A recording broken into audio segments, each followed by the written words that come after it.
आणि representation of people act मध्ये अशा तरतुदी आहेत की 2 वर्ष किंवा त्यापेक्षा जास्त शिक्षा झाल्यास त्यांची आमदारकी रद्द होऊ शकते, पण त्या संदर्भात प्रोसिजरल फॉर्मॅलिटी कराव्या लागतील. त्याचं नोटिफिकेशन वगैरे काढावं लागेल. आणि आपल्याला माहिती आहे की सुनील केदारचं प्रकरण आहे किंवा राहुल गांधींचं प्रकरण आहे, त्यावेळेस इमिजिएटली तसं नोटिफिकेशन काढलं गेलं होतं. आता यावेळेस काय म्हणजे सध्या ते जजमेंट माझ्या नजरेत आलं नाही.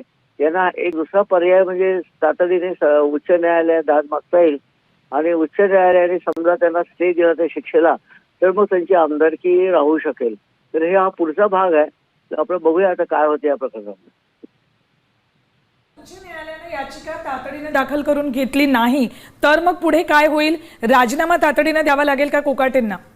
नाही, जर उच्च न्यायालयाने त्यांना दिलासा दिला नाही आणि स्टे दिला नाही किंवा तातडीने दाखल करून घेतली नाही याचिका, तर त्यांची आमदारकी नोटिफिकेशन काढून रद्द होईल असं एक कायद्याच्या तरतुदीद्वारे स्पष्ट होतं. तर राजीनामा दिला तर ते देऊ शकतात, राजीनामा नाही असं नाही, पण त्यापेक्षा त्यांना दुसराही पर्याय ओपन आहे की त्यांना नोटिफिकेशनद्वारे त्यांची आमदारकी रद्द होऊ शकेल. पुढचा आनंदजी, हा सगळा पर्याय तुम्ही जो सांगताय तो विस्तृतपणे आणि सोप्या भाषेत सांगाल जेणेकरून प्रेक्षकांना कळू शकेल?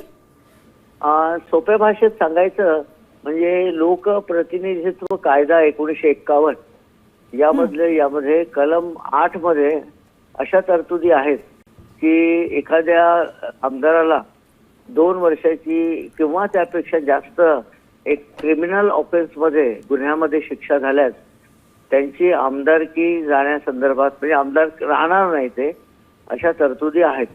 आणि ते लिली थॉमसचं जे प्रकरण आहे सुप्रीम कोर्टाने सर्वोच्च न्यायालयाने, त्या प्रकरणामध्ये सर्वोच्च न्यायालयाने तसा न्यायनिवाडा दिलेला आहे.